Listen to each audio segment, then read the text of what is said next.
Pakistan business council ने दरामदी ईंधन का इस्तेमाल फौरी कम करने, हफ्ते में 3 रोज घर से काम करने और मुल्क के बड़े शहरों में इतवार को गाड़ियां न चलाने की तजवीज दे दी। पाकिस्तान बिजनेस काउंसिल ने एक बयान में कहा कि पाकिस्तान को फौरी दरामदी ईंधन का इस्तेमाल कम करना होगा। इंटरनेशनल एनर्जी एजेंसी के 10 नुकात पर OECD ममालिक अमल कर रहे हैं, लिहाजा पाकिस्तान को भी इन नुकात पर अमल करना चाहिए।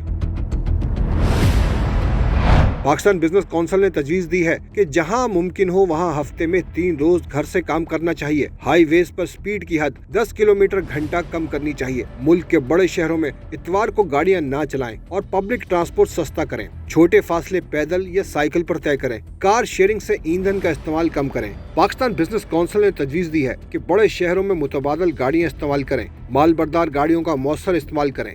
जहाज की जगह तेज रफ्तार रेल रात में इस्तेमाल करें। इलेक्ट्रिक और ज्यादा पायदार गाड़ियों का इस्तेमाल करें। मुतबादल मौजूद होने की सूरत में कारोबारी सफरी जरूरत कम करें। प्लानिंग करके लोड मैनेजमेंट से दरामदी ईंधन का इस्तेमाल कम किया जाए। कारोबारी सरगर्मियों के औकात सुबह 8 से रात 8 बजे तक किए जाएं। नंबर प्लेट की तकसीम से गाड़ियों को मुतबादल दिनों में चलाया जाए।